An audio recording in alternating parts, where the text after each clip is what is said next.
بسم اللہ الرحمن الرحیم۔ بنگش ٹی وی میں خوش آمدید دوستو۔ آج جو ویڈیو میں آپ کے سامنے شیئر کر رہا ہوں اس کا ٹائٹل ہے سب دا بلا سب دی خیر۔ میں اس کا کوئی ایسا ماہر تو نہیں ہوں اور نہ ہی دعا کے حقیقی اسرار سے مجھے آشنائی ہے، لیکن ایک عام شخص کے بطور مجھے تو معلوم ہے کہ دعا کی کوئی اہمیت ہوتی ہے۔ بدقسمتی سے اگر اچانک بیٹھے بٹھائیں ہمارے منہ سے دعا نکلتی ہے کہ اللہ ایسا کر دے۔ دوستو، میں سمجھتا ہوں کہ یہ انداز بھی کوئی غلط نہیں ہے۔ خدا سے محبت اور اس پر یقین کا یہ بھی ایک انداز ہے کہ ہم ناگہانی صورتحال میں اسے ہی یاد کرتے ہیں، چاہے خوشی یا خوشحالی میں نہ یاد کریں۔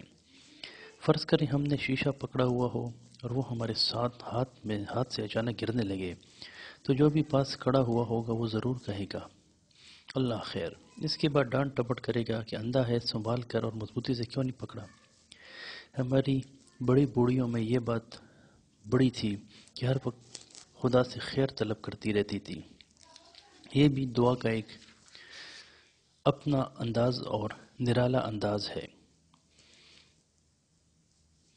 دعا کو بجائے اس کے ایک ہم زبانی مانگیں، کسی کاغذ پر لکھ لیا جائے اور اسے ایک عرضی کی صورت میں لکھ کر رکھ لیا جائے تو بھی ایک اچھا انداز ہے۔ میرے سوچنے کی یہ وجہ تھی کہ پوری نماز میں ہم عبادت میں تو ہم جب دعا کے مقام پر پہنچتے ہیں تو ہم بہت تیزی میں ہوتے ہیں اور بڑے اتاولے یعنی جلد باز ہو کر دعا مانگتے ہیں۔ ایک پاؤں جوتے میں ہوتا ہے اور ایک زمین پر۔ ہم دعا مانگ کر چلتے بنتے ہیں۔ اس طرح وہ تعلق اور وہ رشتہ جو خدا اور انسان کا دعا سے قائم ہوتا ہے وہ قائم نہیں ہو پاتا۔ ہمارے ایک بابا نے یہ ترکیب سوچی تھی کہ دعا مانگتے وقت آدمی پورے خشوع اور خضوع کے ساتھ پوری توجہ اور مکمل توجہ کے ساتھ دعا کی طرف توجہ دے، اور جو اس کا نفس مضمون ہو اس کو ذہن میں اتار کر اسے تکلم میں ڈال کر آگے چلائے، اور اس طرح سے اس بارگاہ میں عاجزی سے دعا مانگے کہ انسان کے اپنے دل کو بھی علم ہو کہ وہ واقعی دعا مانگ رہا ہے۔ دعا اور انسان کا آپس میں بڑا پرانا اور گہرا تعلق ہے۔ میرے ایک دوست ہیں، انہوں نے مجھے بتایا ہے کہ اس نے دعا کاغذ پر لکھنے کی بجائے ایک اور کام کیا ہے۔ میرے اس دوست کا نام افضل صاحب ہے۔ انہوں نے مجھے بتایا کہ انہوں نے ایک رجسٹر بنا لیا ہے جس پر وہ اپنی دعا بڑی توجہ کے ساتھ لکھتے ہیں، ساتھ تاریخ کا اندراج کرتے ہیں۔ جتنی دعا زیادہ جلدی قبول کروانا درکار ہوتی ہے اس کو اتنی ہی تفصیل سے اس رجسٹر پر درج کرتے ہیں اور دعا کو مختلف رنگوں میں دیدہ زیب انداز میں لکھتے ہیں، اور کوشش کرتے ہیں کہ اس دعا کو لکھتے وقت اپنی اوپر وہی کیفیت طاری کریں جو اس ہستی کو بھا جائے جس سے دعا کی جا رہی ہو۔ افضل صاحب کے اس رجسٹر بنانے کا بڑا فائدہ تھا اور اس کا تعلق اپنی ذات اپنے اللہ کے ساتھ بڑا جڑا ہوا تھا۔ اکثر و بیشتر ہم شکایت کرتے ہیں کہ جی بڑی دعائیں مانگی تھیں، قبول نہیں ہوئیں، او جی ہماری تو دعائیں پوری ہی نہیں ہوتی۔ دوستو، دعا کا طریقہ بھی ایسے ہی ہے جیسے نل کا گیزر گیر کر پانی نکالنے کا ہے، جو ہینڈ پمپ یا نل کا چلتا رہتا ہے اور بار بار گڑتا رہے۔ اس میں تو بڑی جلدی پانی نکل آتا ہے، لیکن جو ہینڈ پمپ سوکھا ہوا ہو اور اس پر گیڑے جانے والی کیفیت کبھی نہ گزری ہو تو چاہے آپ اس پر کتنا بھی زور لگائیں اس میں سے پانی نہیں نکلتا۔ اس لیے دعا کے سلسلے میں آپ کو ہر وقت اس کی حد کے اندر داخل رہنے کی ضرورت ہے کہ آپ ہر وقت دعا مانگتے چلے جائیں اور مانگے توجہ کے ساتھ، جس طرح ہم نے کسی سے ادھار لینا ہو یا کسی نے ہم سے تو ادھار لینے کی والے کو قرض خواہ بڑا یاد ہوتا ہے، اس کی صحت و سلامتی اور وعدے پر پکا رہنے کے لیے دعائیں کرتا ہے۔ دعا کا طریقہ یہ بھی اسی طرح کا ہونا چاہیے کہ ہم دعا کو ہر وقت دل کے نہا خانے میں رکھیں اور اپنے پروردگار کے پیچھے پڑے رہیں گے کہ اے اللہ ہمیں یہ چیز چاہیے، اور بس اللہ میاں سے بضد رہیں اور خود کو اپنی دعاؤں میں یاد رکھیں۔ ہمارے بابے کہا کرتے ہیں کہ دعاؤں کے دائرے سے کبھی نہ نکلا کرو۔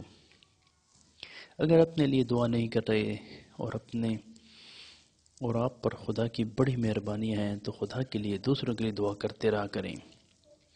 ہمارے بزرگ کہتے ہیں کہ جو شخص کسی کو دھوکہ دیتا ہے حقیقت میں خود کو دھوکہ دے رہا ہوتا ہے، لیکن وہ خیال کرتا ہے کہ وہ کسی اور کو دھوکے دے رہا ہے، اور جو کسی کی خیر اور بلائی مانگ رہا ہوتا ہے در حقیقت وہ اپنی بلائی چھا رہا ہوتا ہے، کیونکہ دعائیں خیر کرنے والا یا دھوکہ کرنے والا اس دنیا سے جڑا ہوتا ہے۔ دوستو، دعا خطوں کے کتابت نہیں ہے، ایک چھٹی نہیں ہے، عرضی خدا کے حضور ڈال کر مطمئن ہو کر بیٹھنے کا اور اس ذات پر اعتماد اور بھروسے کا نام ہے۔ کچھ ہماری دعائیں ایسی بھی ہوتی ہیں جو اگر قبول ہو جائیں تو ہمیں نقصان پہنچنے کا اندیشہ ہوتا ہے، لیکن ہم خدا سے شکوہ کرتے ہیں کہ اللہ آپ نے ہماری دعا قبول نہیں کی، بلکہ آپ جب بھی دعا کریں اس میں یہ جملہ ضرور شامل کریں کہ اے اللہ ہمیں وہ عطا فرما جو ہمارے حق میں بہتر ہے۔ ایسا بھی ہوتا ہے کہ خدا ہمیں پھولوں سے بڑا ٹھوکرا عطا کرنے کے موڈ میں ہوتا ہے اور ہم صرف ایک پھول کی ضد لگا کر بیٹھے ہوتے ہیں۔ آپ نے گلی میں شام کو گزرنے والے ان فقیروں کو صدا لگاتے ضرور سنا ہوگا کہ کل عالم دا بلا کل عالم دی خیر۔ یہ انداز دعا ہے جو سب سے بڑا ہے، کیونکہ کل عالم میں آپ بھی شامل ہیں۔ ہم بھی ایسے ہیں کہ پھولوں کے ٹھوکرے کو ٹھوکر مار رہے ہوتے ہیں اور ایک پھول کے پیچھے بھاگ رہے ہوتے ہیں۔ اپنی دعا میں اللہ تعالیٰ کی رحمت کی شمولیت کا تقاضا ضرور کریں۔ دعا کریں کہ اے اللہ میرا کچھ تقاضا بشری ہے، مجھے فلاں چیز چاہیے، لیکن اس میں آپ کی رحمت بھی شامل حال ہونی چاہیے، اور دعا کی قبولیت اس انداز میں ہو کہ وہ آس پاس کے لوگوں کو بھی پسند آئے۔ اگر آپ خدا سے دعا کریں کہ اے اللہ جو تو چاہتا ہے ہمیں عطا کر وہی ٹھیک ہے، یہ ٹھیک نہیں ہے، ہو سکتا ہے کہ اللہ آپ کو فقیری عطا کر دے، لیکن آپ کسی ایس ایس افسر بننے یا بڑے افسر بننے کی خواہش ہے، آپ ڈپٹی کمشنر کی جگہ ٹاؤن ہال میں کلرک لگ جائیں۔ اللہ سے دعا کریں کہ اے اللہ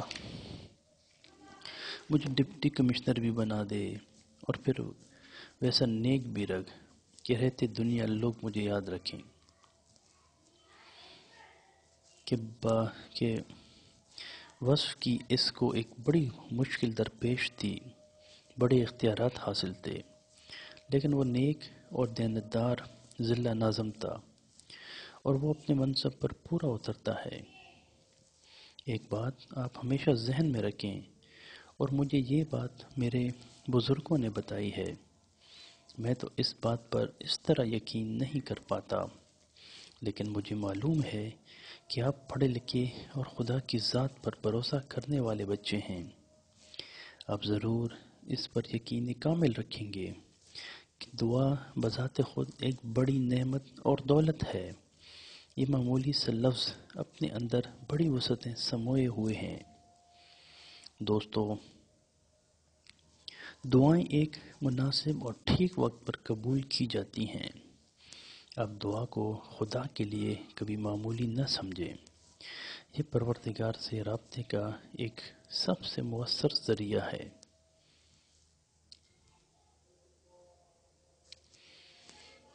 میں اور ایک مفتی ایک بار ایک ایسے سفر پر گئے جب ہمیں ایک صحرا سے گزرنا پڑا۔ ہمیں وہاں بڑی مشکل ہو گئی، نہ پانی تھا نہ کھانے کو کچھ، اور مفتی صاحب مجھ کو کوسنے لگے، اور میں ان سے کہنے لگا کہ میں نے نہ کہا تھا کہ یہ راستہ اختیار نہ کرو۔ بہرحال ہم چلتے گئے اور اس جانب چلے جس طرف دور ایک جھونپڑی سی بنی دکھائی پڑتی تھی۔ ہم تھکے ہارے اس جھونپڑی میں پہنچے تو وہاں ایک سندھی ٹوپی پہنے، کندھوں پر شال ڈالے ایک بڑی عمر کے شخص بیٹھے تھے۔ ان کی خستہ حالی تو ہم پر عیاں ہو رہی تھی۔ لیکن ان میں ایک عجیب طرح کا اعتماد تھا۔ ہمیں دیکھ کر بہت خوش ہوئے، دبا دبا کر گلے ملے، کنستر سے پانی کا لوٹا بھرا، ہمارے منہ ہاتھ دھلائے۔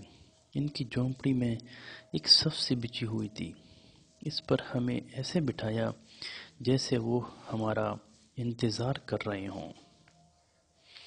ہم نے ان سے کہا، بڑے میاں آپ اس بیابان میں کیسے رہ رہے ہیں؟ تو وہ بولے کہ خدا نے اپنی مخلوق سے رزق کا وعدہ نہیں کر رکھا؟ ہم نے یک زباں ہو کر کہا، ہاں کر رکھا ہے۔ ہم نے اس سے دریافت کیا کہ آپ کا ذریعہ معاش کیا ہے؟ وہ کہنے لگا، اس کے خیال میں اس کا ذریعہ معاش ایک دوسرا آدمی ہے۔ میں ہر وقت ہر نماز کے وقت اٹھتے بیٹھتے اپنے پروردگار سے یہ دعا کرتا ہوں کہ اے میرے رب، مجھے اس کیفیت میں نہ رکھنا کہ میں اکیلا کسی وقت کھانا کھاؤں۔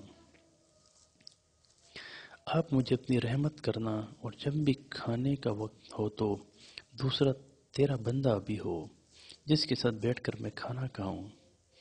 اس نے بتایا اسے یاد نہیں پڑتا کہ کبھی اس نے اکیلے کھانا کھایا ہو۔ کھانے کے وقت کوئی نہ کوئی انسان ضرور آ جاتا ہے۔ آج کھانے کا وقت نکلتا جا رہا تھا اور میں پریشان تھا کہ آج میں اکیلا کیسے کھانا کھاؤں گا۔ اس نے 2-3 سوکھی سی روٹیاں نکالی، گھڑے کا پانی لایا اور کھانا شروع کر دیا۔ میں نے مفتی صاحب کو کونی ماری کہ سودا نکالو۔ ہم نے چلتے وقت بنے ہوئے چنے رکھ لیے تھے کہ بوقت ضرورت کام آئیں گے۔ اس نے روٹیاں نکالی، ہم نے چنے نکالے اور سب نے مزے سے باتیں کرتے ہوئے کھانا کھایا۔ دوستو، آپ یقین کریں کہ اس کھانے میں ایک روٹی بچ گئی، وہ ہمارے چنے بھی کافی سارے بچ گئے اور ہم سیر شکم ہو گئے۔ اس شخص نے بتایا کہ یہاں سے شہر زیادہ دور نہیں ہے، چند کوس کے فاصلے پر ہے۔ یہاں سے اونٹ پر آنے والوں کے قافلے گزرتے ہیں، آپ ان کے ساتھ شہر چلے جائیے گا۔ ہم نے اپنے باقی چنے وہیں چھوڑ دیے اور ایک قافلے کے ساتھ شہر پہنچ گئے۔ دوستو، یہ بھی دعا تھی، ہو سکتا ہے کہ کسی دوسرے کے رزق کے باعث اس شخص کو بھی کھانا میسر ہوتا ہو۔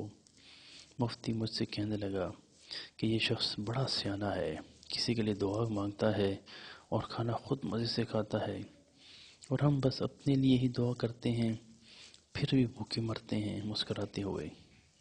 مفتی صاحب نے مجھ سے کہا۔ دوستو، دعا کے حوالے سے ہم اپنے اور بھی اس طرح انشاءاللہ ویڈیو بناتے رہیں گے اور آپ لوگوں کو مزید اچھی سے اچھی ویڈیو دیتے رہیں گے۔ مجھے امید ہے کہ آپ بھی سب دا بلا سب دی خیر کے فارمولے پر کارآمد رہیں گے۔ دوستو، اللہ تعالیٰ آپ کو آسانی عطا فرمائیں اور آسانیاں تقسیم کرنے کا شرف عطا فرمائیں۔ دوستو، کیسی لگی میری یہ ویڈیو آپ کو؟ میری اس ویڈیو کو ضرور لائک کریں اور میرے چینل کو ضرور سبسکرائب کریں، اور میری اس ویڈیو کو دوسرے دوستوں کے ساتھ، رشتہ داروں کے ساتھ، کولیگز کے ساتھ، چھوٹوں کے ساتھ، بڑوں کے ساتھ، سب کے ساتھ اس کو شیئر کریں، کیونکہ یہ بہت معلوماتی ویڈیو ہیں۔ اس میں بہت ساری اچھی باتیں انشاءاللہ آپ کو آگے بھی آتی رہیں گی۔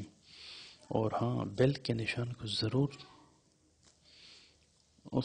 پریس کریں اور نوٹیفیکیشن آل کا بٹن دبائیں، کیونکہ تاکہ میں جو بھی ویڈیو، اتنے خوبصورت ویڈیو آپ کے سامنے لاتا رہوں گا، تاکہ آپ کو اس کی نوٹیفیکیشن آتی رہے۔ دوستو، میرے چینل کو ضرور سبسکرائب کریں اور اپنے دوستوں سے بھی ریکویسٹ کریں کہ اس چینل کو سبسکرائب کریں اور شیئر کریں اپنے دوستوں میں اس کو، تاکہ میری ہر نئی ویڈیو آپ لوگوں کی طرف آتی رہے اور آپ لوگوں کی نالج میں اضافہ ہوتا رہے اور کوئی اس سے فائدہ اٹھاتا رہے، اور آپ سب کے لیے بہت ہی بہترین ویڈیوز ہیں۔ تھینک یو دوستو، شکریہ.